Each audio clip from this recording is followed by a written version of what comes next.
Bienvenidos a una sesión más sobre el manejo responsable de químicos con la finalidad de prevenir la ocurrencia de accidentes industriales. En esta oportunidad vamos a conversar sobre qué cosa es una bleve. Como estamos viendo en esta primera diapositiva que ilustra nuestra presentación, en realidad bleve se construye, esta palabra bleve se construye, ¿no?, con las primeras letras, ¿no?, de una serie de términos que nos van a ayudar a describir en lo que en realidad va a ocurrir, ¿no? Bleve, entonces, la B es de boiling, L de liquid, E de expanding, B de vapor y E de explosion, ¿no? Entonces queda la palabra bleve, ¿no? Entonces, ¿cómo podríamos tratar de traducir, ¿no?, o de interpretar esto que es bleve de acuerdo a los términos que lo describen, ¿no? Entonces, en realidad, ¿no?, es la explosión, ¿no?, generada por los vapores en expansión de un líquido en ebullición. ¿Bien? Entonces, la bleve es una explosión, pero una explosión física, no una explosión química, ¿no?, como vamos a ver en el transcurso de esta conversación, ¿no? Entonces, aquí estamos viendo una foto, en realidad, ¿sí?, de un accidente causado, ¿no?, por el descarrilamiento de un ferrocarril. Esto ocurrió en los Estados Unidos en el año 2013, en Dakota del Norte, ¿no?, cerca de Charleston. Bueno, entonces el contenido de nuestra reunión es una breve introducción, ¿no?, para tener en cuenta a qué nos tenemos que atener cuando estemos frente a un potencial accidente, ¿no? Luego vamos a ver las explosiones, los tipos de explosiones, y hemos adelantado que hay explosiones físicas y explosiones químicas, pero a su vez hay una serie de posibilidades aquí. Luego conversaremos lo que es una bleve. Es muy importante ver los gases, ¿no?, que van a estar comprometidos en una bleve. Tendremos en cuenta el caso del propano, que es muy usado y muy conocido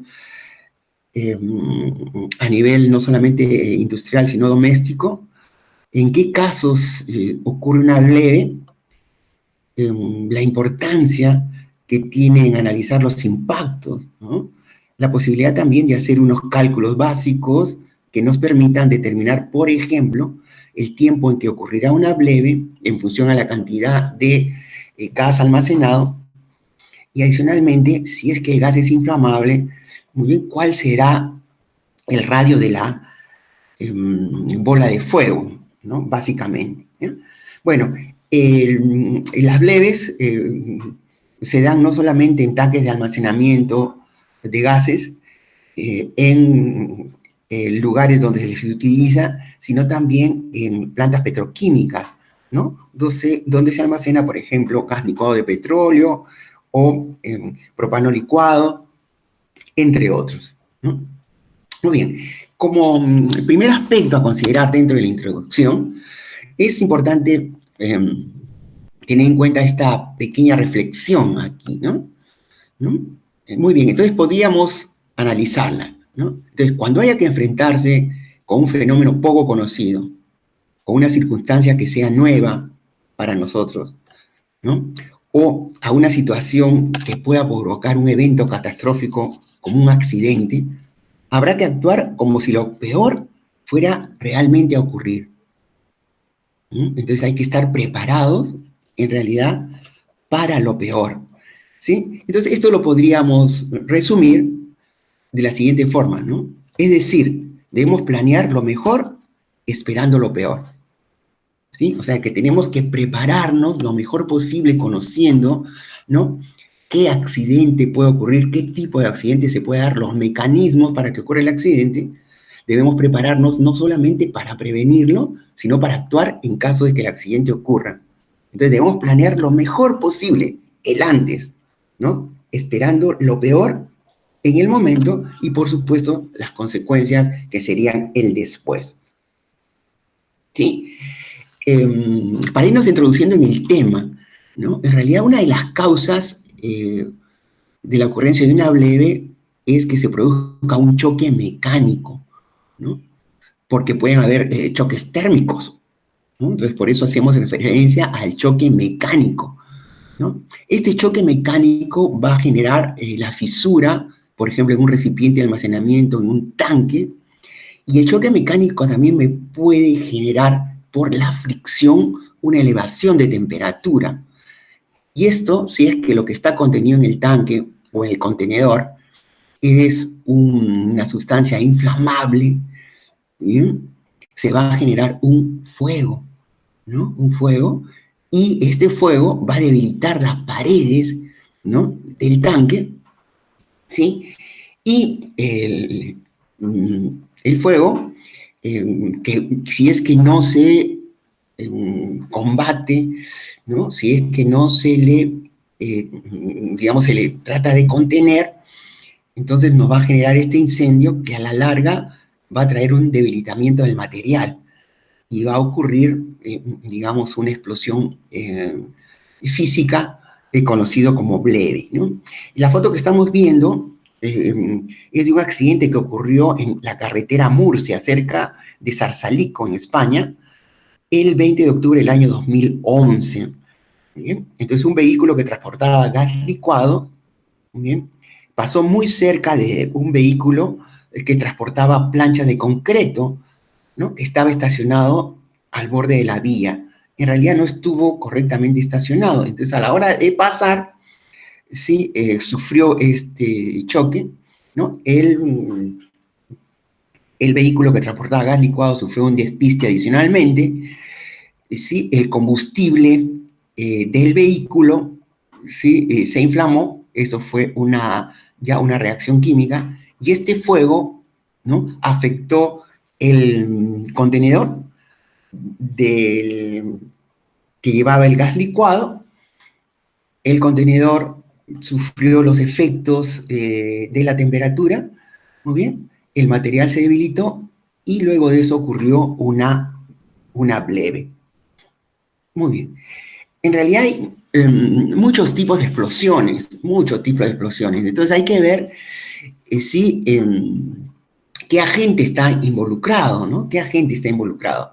Nosotros podemos tener comprometido, ¿no? En un tipo de accidente un líquido subenfriado, quiere decir que su temperatura a la cual está almacenado es menor que la temperatura de ebullición.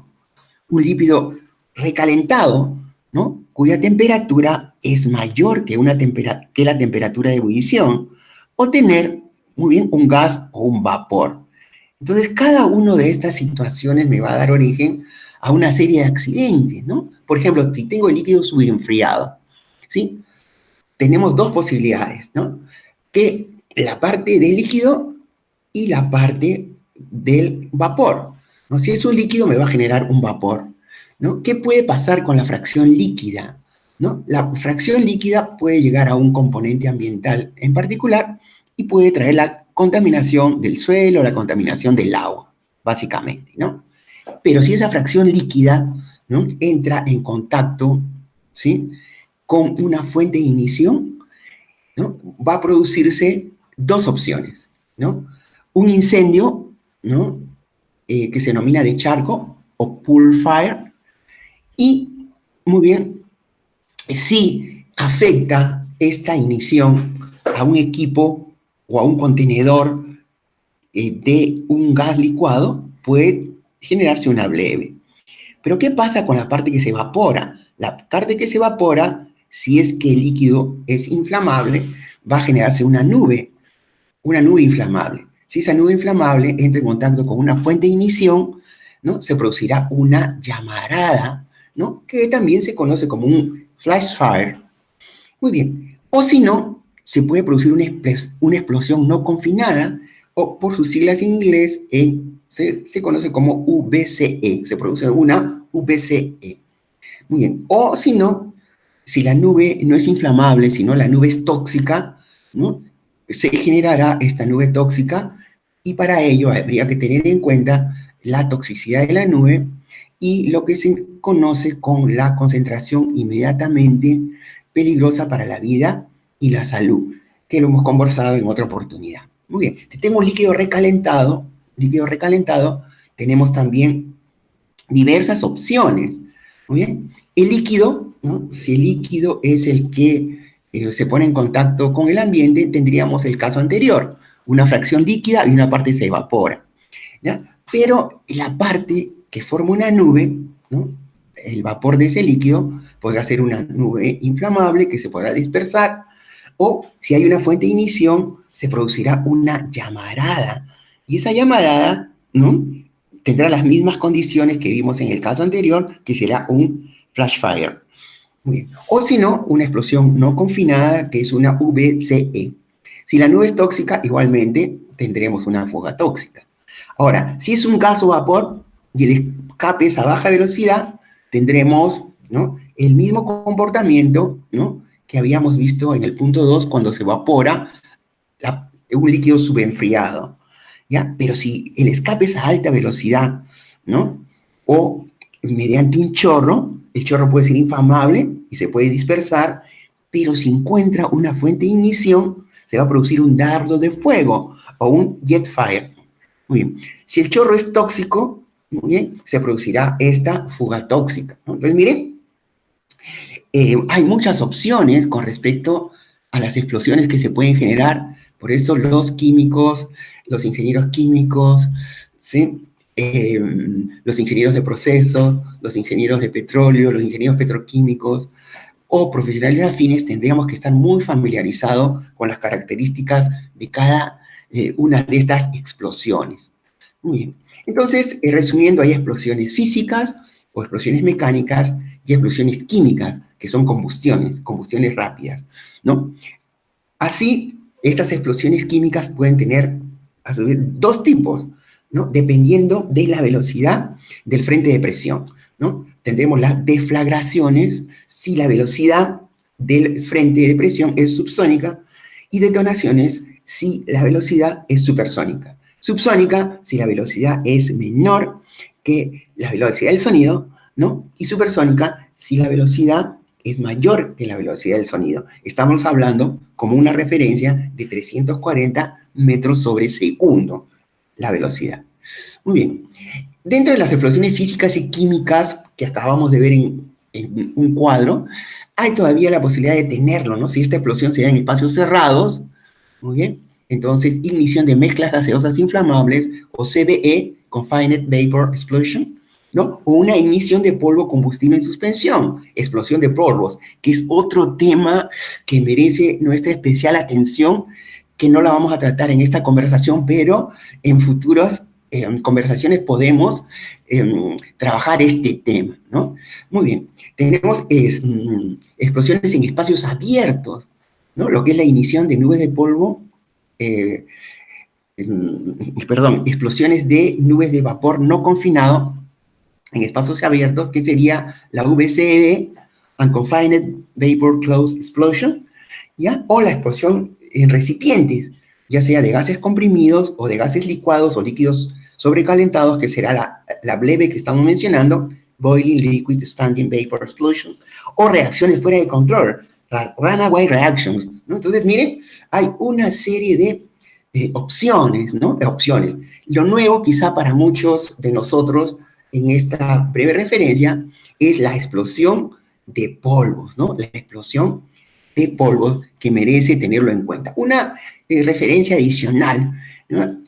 Nosotros hemos hablado del triángulo de fuego en alguna oportunidad, del tetraedro de fuego también, ¿sí? Pero en el caso de una explosión de polvos, ya necesitamos que confluyan 5 elementos, ¿no? 5 elementos que son interesantes. Entonces ya no hablaremos del triángulo del fuego, sino del pentágono de la explosión, ¿no? Entonces fíjense para ver todas estas opciones, ¿ya? No hay que olvidar analizar lo que ocurre en espacios cerrados, lo que ocurre en espacios abiertos o lo que ocurre en recipientes, que son opciones diferentes, ¿no? Muy bien. ¿Qué cosa es una bleve, no? Una bleve. Con la introducción que hemos hecho ya sabemos que una bleve, ¿no?, es una explosión física, ¿no?, que genera varios efectos aquí, ¿no? ondas expansivas, ondas de choque, ondas de presión. Muy bien. El lanzamiento de proyectiles, porque el contenedor, como se debilita por efecto de la temperatura, ¿sí? Va a disgregarse, ¿no? En componentes de diversos tamaños, ¿no? Y estos se les denomina proyectiles, ¿no? Muy bien. Pero hay además otros impactos que dependen de las características de las sustancias, de los químicos involucrados. Muy bien. Si la sustancia contenida en el tanque es inflamable, entonces se va a generar una bola de fuego, como la que se observa en la foto que ilustra esta diapositiva. Muy bien. Si la bola de fuego, por supuesto, no es apagada, puede dar origen a otros focos de fuego, a otras explosiones entre los principales, ¿no? Muy bien. Si la sustancia es tóxica, entonces va a generar, muy bien, la contaminación, el daño a la salud, ¿no? En los alrededores.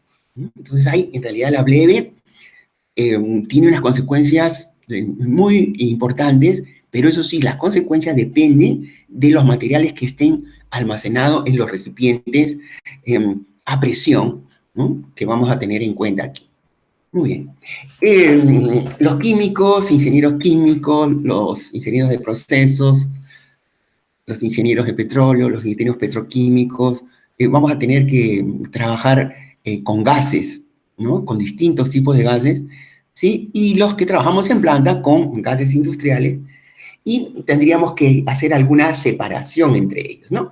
Recordar que nosotros le vayamos a llevar un gas a un químico, a un material que está en estado gaseoso, ¿sí? A una presión de una atmósfera y a una temperatura de 25 grados centígrados, ¿no? Es un gas a estas condiciones. Muy bien. Entonces, los tipos de gases, según las Naciones Unidas, ¿no? Podríamos revisar esta clasificación. Tendríamos la clase 2.1, muy bien, gases inflamables, ¿sí? Y tendremos, por ejemplo, el acetileno. La clase 2.2, los gases comprimidos, por ejemplo, el nitrógeno, ¿no? Los no inflamables, no tóxicos, ¿ya? Y los 2.3, los gases tóxicos, como el cloro, ¿no? Entonces, en realidad, las Naciones Unidas tiene 9 tipos, en realidad, de gases según las Naciones Unidas, y dentro de esos tipos todavía hay clases, ¿no? Y esta vez nos interesa referirnos a los gases, ¿no? Entonces, no olvidar gases inflamables, por ejemplo, el acetileno, gases comprimidos, por ejemplo, el nitrógeno, muy bien, gases tóxicos, por ejemplo, el cloro, ¿no? Y otros que ustedes pueden analizar, de repente revisándolo, que tienen en las plantas industriales donde ustedes laboran. Muy bien. Según la presión en las cuales son envasados, vamos a tener los gases comprimidos, generalmente el aire, ¿no? Se utiliza como gas comprimido. Tenemos los gases licuados, es muy común tener el propano licuado, el butano licuado, o la mezcla de los dos que se conoce como gas licuado de petróleo. Los gases criogénicos, ¿no? Como el dióxido de carbono, ¿no? El dióxido de carbono actualmente tiene muchas aplicaciones, ¿no? Y está considerado como un gas criogénico. Hay muchos procesos, ¿no? De separación, por ejemplo, que utilizan este tipo de gases, y en las plantas vamos a tener recipientes de almacenamiento, tanques de almacenamiento con dióxido de carbono. El otro tema es gases disueltos a presión. Muy bien, por ejemplo, el acetileno, ¿ya? El acetileno no anda solo. Cuando uno lo almacena, no está solo, sino tiene que estar, sí, disuelto, ¿no? O tiene que estar en contacto con acetona, ¿no? Para, digamos, prevenir, ¿no? Las futuras explosiones, ¿no? Es un aspecto de seguridad importante para el caso del acetileno. Muy bien. Los gases que se almacenan licuados, ¿no? Normalmente tenemos el propano, como les había manifestado, el butano, el gas licuado de petróleo, el oxígeno, el cloro, el amoníaco. Entonces nosotros tenemos que tener muy claro las MSDS, la ficha de datos de seguridad o cualquier otra información disponible, ¿no? Para conocer las propiedades, ¿no? Entonces aquí debemos saber cómo se comporta, ¿no? Este gas frente a la presión y la temperatura. Tener una gráfica presión-temperatura. Ver cuál es el rango de expansión. Está bien, cuando está licuado, ocupa un volumen, ¿no? Pero cuando ya está en contacto con la atmósfera, ¿cuál es el volumen? Generalmente es muchas veces mayor. Luego los límites de inflamabilidad, hay intervalos de inflamabilidad, límite inferior de inflamabilidad, límite superior de inflamabilidad. ¿Cuál es la densidad del vapor? ¿Sí? Tenemos, está bien un líquido, ¿no? Un gas licuado es un líquido, pero a la hora de que, digamos, entre en contacto con la atmósfera, ¿no? Ya se va a transformar, ¿no? En un estado gaseoso, ¿no? Un estado gaseoso, ¿sí? Y hay que ver si es un gas más pesado que el aire o más ligero que el aire. Ese dato es fundamental para nosotros, ¿no? Si es más pesado que el aire, va a tender a irse hacia el suelo, ¿no? Si es más ligero que el aire, va a tenderse a ir hacia arriba. Y por supuesto, la toxicidad, ¿no? La toxicidad freno. Estamos viendo el cloro comparado con el oxígeno. En toxicidad hay niveles completamente distintos, por supuesto, ¿no? Bueno, en el caso del gas propano, para ver algunas breves propiedades, ¿no? Su fórmula la conocemos, ¿no? 3 carbonos, 8 hidrógenos, ¿sí? La fórmula es muy sencilla, es un gas que es inflamable, muy bien, es un gas incoloro, ¿no? Puede observarse ligero olor cuando está en altas concentraciones, pero generalmente no se percibe el olor. Por eso, para almacenar propano, para almacenar butano o para almacenar gas licuado de petróleo, se utiliza un mercaptano, un compuesto de azufre, para detectar las fugas. Muy bien, el caso del propano es más pesado que el aire. ¿Cuánto más pesado? 1.6 veces más pesado que el aire. Y a la hora que fuga, ¿no? Puede alcanzar largas distancias, ¿sí? Largas distancias, ¿ya? Si no encuentra ninguna fuente de ignición, se va a dispersar. Pero si encuentra una fuente de ignición, muy bien, se va a generar un fuego, una llama, ¿ya? Pero ¿qué propiedad tiene el propano? Que la llama regresa, ¿no? Al lugar donde comenzó a fugar. Y eso es lo más peligroso para nosotros, ¿no? Y por supuesto, el propano, como otros gases, pueden formar mezclas explosivas, ¿no? En el aire, ¿no? Alguno que esté interesado en este tema podría revisar nuestro video de Fuego e Incendios 1, Fuego e Incendios 2. Muy bien. Ustedes saben que los químicos, ¿no? Tienen algunos códigos para identificarlo.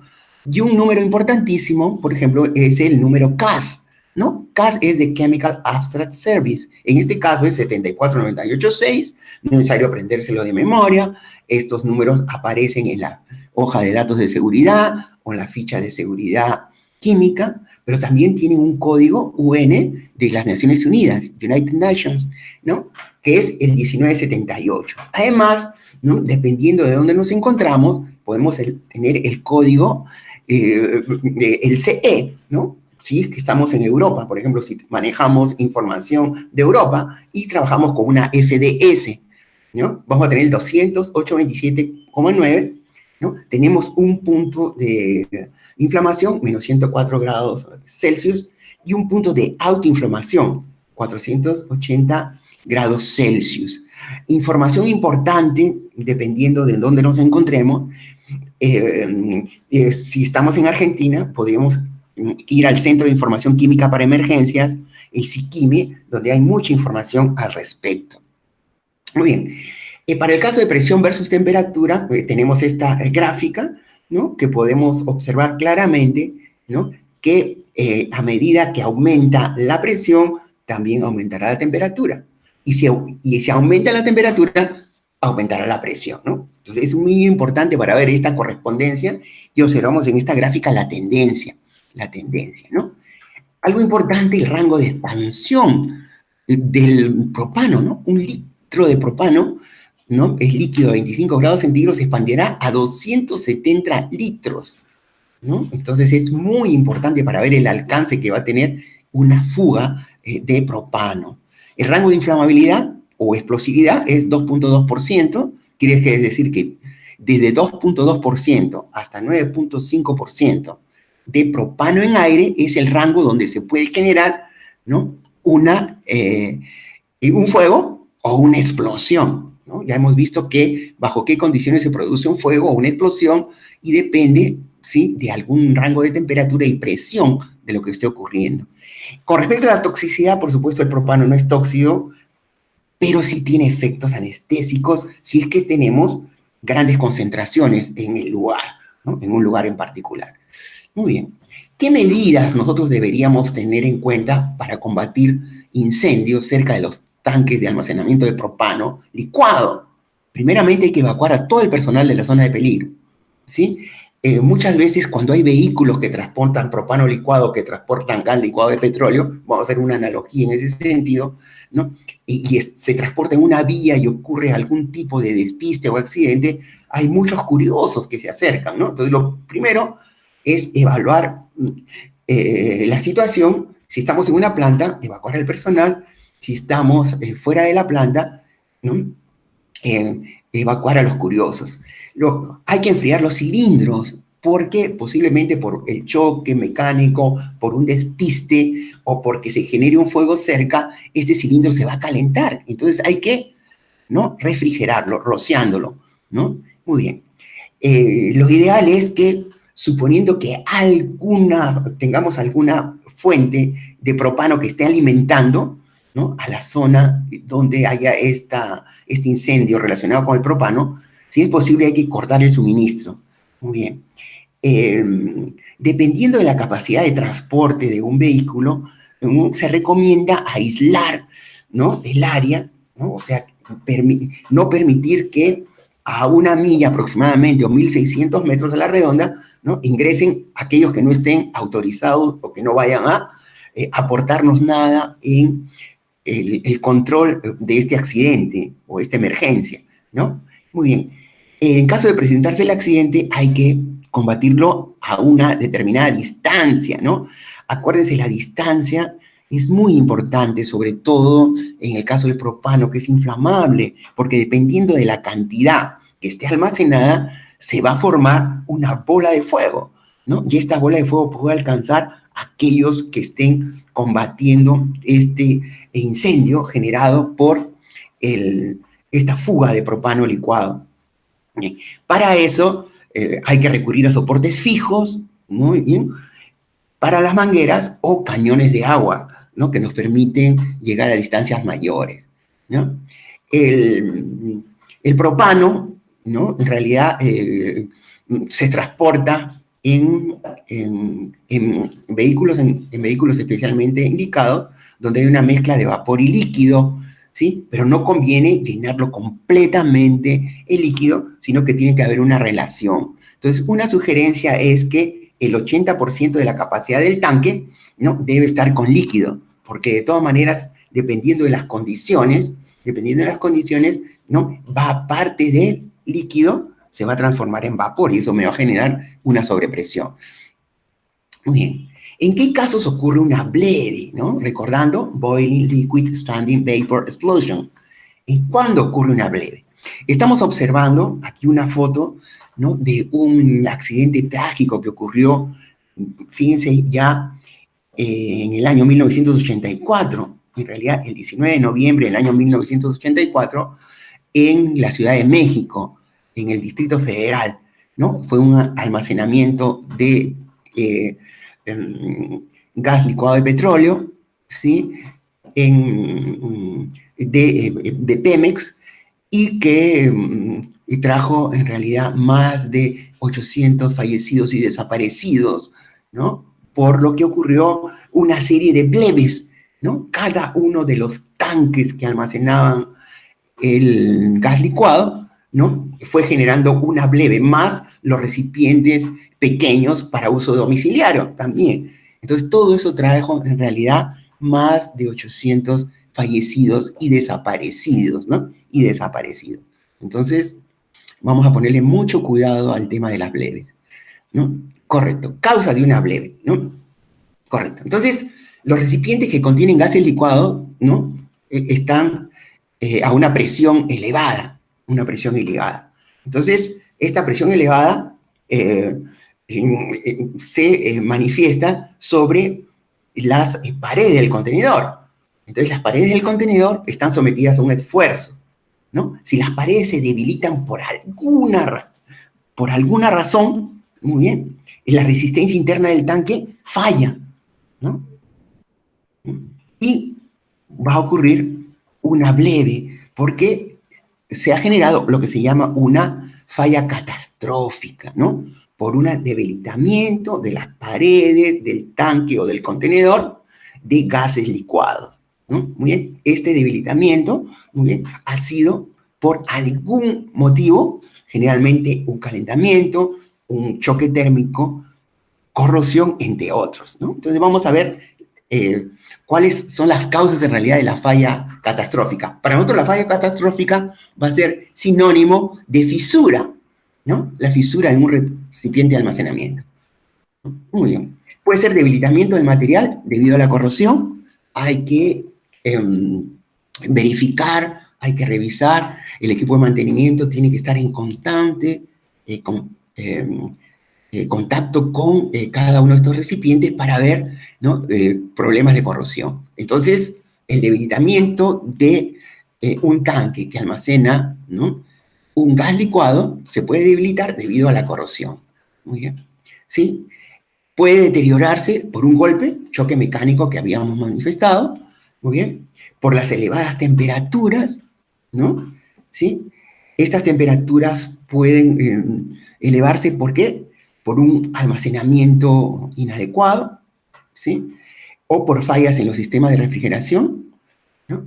O la presencia de un fuego o un incendio que va a calentar al contenedor, ¿no? Estamos observando una foto de una bleve donde efectivamente lo que había almacenado en este tanque contenedor, ¿sí?, que no se logra observar en la foto, ha sido una sustancia inflamable y vemos la bola de fuego. La bola de fuego en realidad va a tener un diámetro, ya se han determinado modelos para calcular el radio en función de la cantidad almacenada. Cuando el material del que está hecho el contenedor es sometido a unas elevadas temperaturas, van a producirse fallas, ¿no? Aquí tenemos una gráfica típica para el acero. Posiblemente ustedes, cuando han llevado alguno de sus cursos de resistencia de materiales, habrán visto gráficas de este tipo, donde la resistencia relativa disminuye ostensiblemente, ¿sí?, cuando aumenta la temperatura.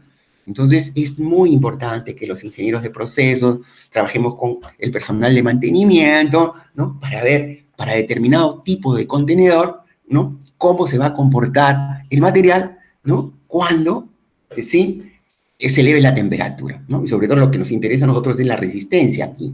Bien. ¿Es necesario un incendio para que se produzca una bleve?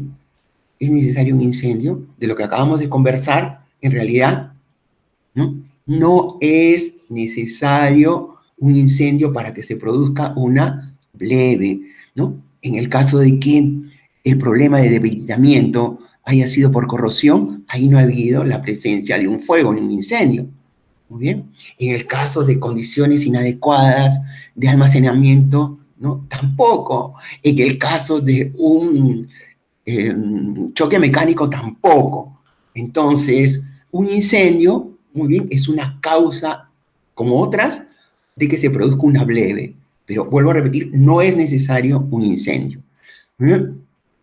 Acá es algo muy importante. Cuando nosotros tenemos un recipiente que contiene un gas licuado, muy bien, vamos a tener una parte del tanque que va a estar en contacto con el líquido y otra parte del tanque que va a estar en contacto con el vapor. Es muy importante tener en cuenta dónde puede haber ocurrido la falla, ¿no? O si un tanque se calienta en la zona de líquido o si un tanque se calienta en la zona de vapor, ¿no? Entonces, tenemos que tener en cuenta, ¿sí?, qué ocurrió, ¿no? Por supuesto, si no existe un fuego y nosotros estamos haciendo una inspección de un tanque sin que se haya producido el accidente, hay algunas opciones que son ya la práctica de la rodada. Tocamos los tanques, vemos la parte más fría, la zona de líquido, ¿no?, definitivamente, ¿no? Y podemos ir tanteando el tamaño del tanque, ¿ya? Pero no olvidar, ¿ya? No olvidar. Hay una zona que contiene líquido, hay una zona que contiene vapor. En una zona hay una masa de líquido, en la otra cosa en otra zona hay una masa de vapor. ¿Dónde se puede producir una fisura, por ejemplo, o dónde se puede producir un calentamiento, donde la corrosión puede afectar? Puede afectar en la zona del vapor o puede afectar en la zona del líquido. ¿Mm? Correcto. Entonces, sí, el nivel de líquido es importante. El nivel de líquido es importante, ¿no? Ahora, cuando un tanque se calienta, ¿no? El líquido comienza a hervir, ¿sí? El líquido comienza a hervir. Por eso hay que, ¿sí? Refrigerar el tanque, ¿ya? ¿Ya? Pero el efecto es distinto si se calienta por el vapor y se calienta por el líquido, ¿no? Es más dañino cuando el calentamiento es en la zona de vapor, porque mientras haya líquido, el líquido de todas maneras va a refrigerar el sistema. Va a refrigerar el sistema. Muy bien. Entonces, la generación de una bleve, imagínense, ¿no? O se llama la mecánica de producción de una bleve o el mecanismo que se produzca una bleve, ¿sí? Nosotros vamos a tener lo siguiente, ¿no? Imagínense que se caliente un tanque, muy bien, ¿sí? Llega un momento que la presión se eleva por los sistemas de seguridad, se abre la válvula de seguridad, muy bien, esta válvula de seguridad continúa abierta, muy bien, hasta que no cese el origen de esta sobrepresión, pero si no cesa el origen de esta sobrepresión, la válvula sigue abierta y adicionalmente, ¿no? Se va debilitando el material del tanque, se produce una falla, si nosotros observamos, ¿no? En el diagrama, en la figura que lo encontramos en la parte superior, inferior derecha, ¿sí? ¿No? Esta falla llega un momento tal, ¿no? Que esta falla va a ser posible que por las dimensiones de la falla, ¿no? Vaya a escapar, ¿sí? Si este gas, ¿no? O este vapor es inflamable, ¿no? Se va a producir, ¿no? Una llama adicionalmente y se va a generar, ¿no? Una sobrepresión adicional en el interior del tanque y se va a producir esta explosión física, ¿no? La explosión física. Muy bien. Para más o menos visualizar lo que hemos conversado, ¿no? ¿Qué sucede si el tanque se perfora en la zona de líquido? Muy bien. ¿No? Si el tanque se perfora en la zona de líquido, el líquido va a derramarse, ¿no? Y se va a producir un charco, ¿no? Lo que mencionamos al inicio de esta conversación. Muy bien. Este líquido, por la diferencia de presión, va a cambiar de fase rápidamente, muy bien, si encuentra en contacto una fuente de ignición, ¿no? Se va a presentar un fuego. Pero, ¿qué sucede, ¿no? Si el tanque esta vez se perfora en la zona del vapor, ¿no? Entonces va, ¿no? Escapar o va a fugar directamente, si ha tenido, en el caso del líquido, ¿no? Un cambio de fase adicional. Muy bien. Y por supuesto, si esto ocurre en la zona del vapor, muy bien, por esta diferencia de presión, el líquido va a hervir, ¿no? El líquido va a hervir, ¿no? Entonces, ahí vamos a tener que va a aumentar la presión interna, se va a fracturar el tanque, ¿sí? Y se va a producir una bleve, ¿no? Entonces, lo que les mencionaba anteriormente, ¿no? Es mejor que el calentamiento ocurra o la fisura ocurra en la zona del líquido que en la zona del vapor. Pero eso no lo podemos predecir porque depende en qué condiciones se dé esta falla catastrófica o falla mecánica. ¿No? Tenemos, ¿no? Ya una serie de situaciones que se dan en la refinería, se escapa un gas inflamable, ¿no? Hay un incendio cercano, muy bien, se calientan los depósitos hasta que llega un momento que falla el material y se produce la explosión y la formación de la bola de fuego, ¿no? ¿Qué aspectos influyen en el tiempo en que se produzca una bleve? Esto es importante, ¿no? ¿Qué factores influyen, ¿no? El tipo de sustancia. ¿Qué químico está almacenado en el tanque? Muy bien. ¿Cuál es el nivel de llenado? Ya sabemos que hay una fase de líquida y una parte de vapor. Muy bien. ¿Qué tipo de sistema de control tenemos o qué tipo de sistema de seguridad tenemos? ¿No? ¿Cuál es la válvula de alivio? ¿Hay disco de ruptura, válvula de alivio? ¿Cuál es el sistema? ¿No? El tamaño del tanque, ¿no? Y saber qué cantidad está almacenada, ¿no? Porque hay investigaciones donde ya nos dan algunas relaciones para, en función de la cantidad de la sustancia almacenada, nosotros podamos predecir algunos tiempos, ¿no? Y por supuesto, el tipo de falla catastrófica que se dé, ¿no? Tipo de falla catastrófica. ¿Sí? Los impactos de una bleve, ¿no? Ya más o menos ustedes ya tienen una idea de los impactos de una bleve, pero dependen de la sustancia almacenada, ¿no? Puede ser la generación de una bola de fuego, o lo que se denomina el fireball, muy bien. Puede ser la radiación térmica del fuego, esta onda de calor, ¿m? Muy bien. Puede ser la onda expansiva, la onda de presión. Una cosa es la onda de calor y otra cosa es la onda expansiva, una onda de presión, o un frente, o una onda de choque. Muy bien. Los proyectiles que se van a desprender, ¿no?, de la explosión física, ¿no? Y la emisión de sustancias tóxicas, si es que lo que estaba contenido en el tanque es tóxico, ¿no? Es tóxico, ¿no? Los mecanismos de seguridad, en realidad, en el caso de tanques de almacenamiento, ¿sí?, vamos a tener este sistema de alivio, ¿no?, compuesto por disco de ruptura y válvula de seguridad.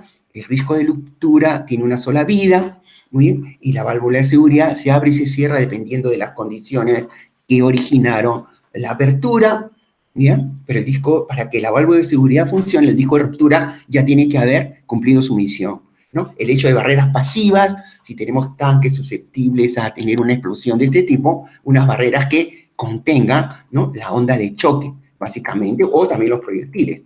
Los sistemas de agua, de refrigeración por rociado, por lluvia, ¿no?, básicamente, ¿no?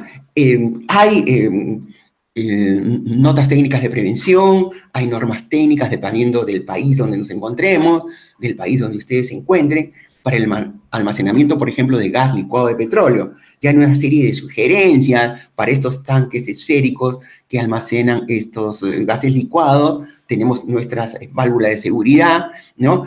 Sistemas de válvulas en caso de que falle una, tenemos la otra opción, indicadores de presión, niveles de alarma para ver el nivel de líquido, ¿no?, zonas de contención para el líquido, etcétera, ¿no?, que se pueden revisar, ¿no? Por supuesto, para las barreras pasivas, las barreras, los materiales recomendados, la radiación máxima que van a poder tolerar, ¿no?, para hacer frente, ¿no?, a la onda de choque y también la onda de calor que viene, ¿no? Entonces, las barreras pasivas tienen en realidad dos funciones. Ustedes pueden revisar información muy importante en una nota técnica de prevención, la 293 de explosiones Bleve 1, ¿no?, que es unas notas técnicas de prevención españolas, ¿no?, que están a disposición de libre consulta, ¿no? La bola de fuego, ¿no? Es importante ver el radio de la bola de fuego, ¿sí? ¿Y cómo se calcula el radio? ¿No? Con una ecuación semiempírica, ¿no? 3m a la 1/3, donde m es la masa de la sustancia, ¿sí? La masa de la sustancia va en kilos, ¿no? Nosotros le sacamos la raíz cúbica de esa cantidad, lo multiplicamos por 3 y ese será el radio, que va a salir en metros, ¿no? En metros, ¿sí? El tiempo en segundos. El tiempo en segundos multiplicamos 0.15 por el radio que hemos calculado y podríamos tener, ¿no?, esos valores, ¿no? Esos valores. Interesante que ustedes prueben, ¿no?, con determinadas masas para que vean los tiempos que se van a encontrar. Algunos son segundos, ¿no?, en que demora en formarse la bola de fuego, ¿no?, en bola de fuego, ¿no? Entonces, fíjense, ustedes pueden, los cálculos son muy sencillos en realidad. Un tanque de almacenamiento de 400 litros, ¿sí?, aproximadamente la masa de propano 160 kilos, y podríamos reemplazar y hacer el cálculo. Si tuviéramos una capacidad de 4.000, la masa de propano aproximadamente 1.600 kilos, ¿no? Si tuviéramos un tanque de 40.000 litros, la masa de propano aproximadamente 16.000 kilos. Entonces, en función de esas diferencias, veríamos los radios y los tiempos, ¿no? Los tiempos, ¿no? Muy bien. La radiación térmica es importante, muy bien. O esta onda de calor, ¿no? Esta onda de calor, ¿no? A una distancia de 4 radios, ¿no?, de la bola de fuego, muy bien. Digamos, el calor expresado en kilovatios, ¿no?, puede llegar a 21.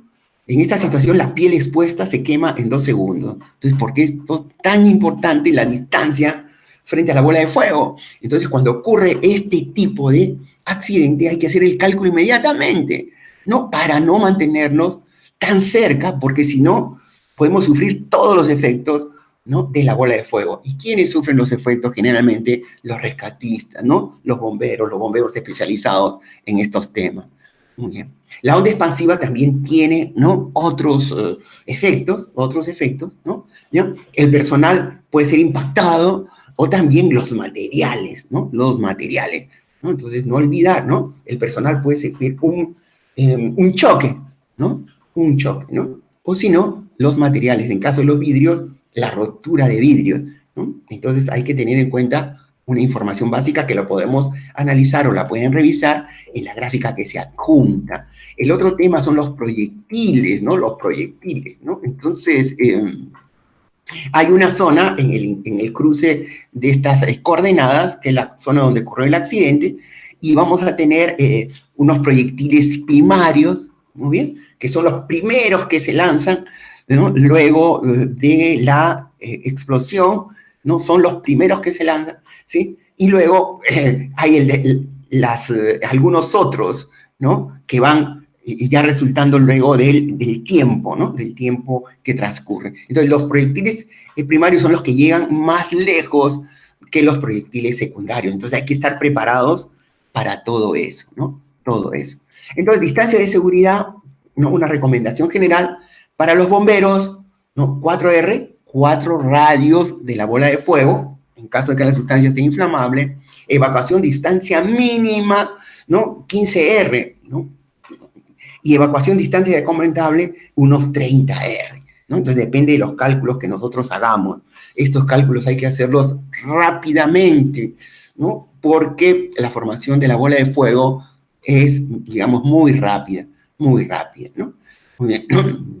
Entonces, la distancia de seguridad la podemos ver aquí en unas gráficas, tomando como referencia, ¿no?, la capacidad de los tanques, ¿no? Entonces, R, el radio de la bola de fuego, ¿no?, la distancia para acercarnos, para los expertos en tratar de ver este fuego generado, ¿no?, por este tipo de accidente, 4R, 15R, la mínima distancia de evacuación, ¿sí? Y 30R, ¿no?, la distancia recomendada, ¿no? En algunos casos hay una recomendación. ¿Cuál es la distancia en realidad mínima para el trabajo, ¿no? Está en realidad entre 80 y 90 metros, ¿no? 80 metros, ¿no? Entonces, la distancia de seguridad para los bomberos, ¿no?, ¿ya?, es 4R, nunca menor, ¿no?, para los bomberos. Los bomberos tienen que estar muy bien protegidos frente a eso. Bueno, esto es lo que les quería mencionar el día de hoy. Si tienen alguna consulta, me pueden escribir a mi correo institucional, o si no, a mi correo personal. Muchas gracias por su atención y a investigar muy bien sobre estos temas.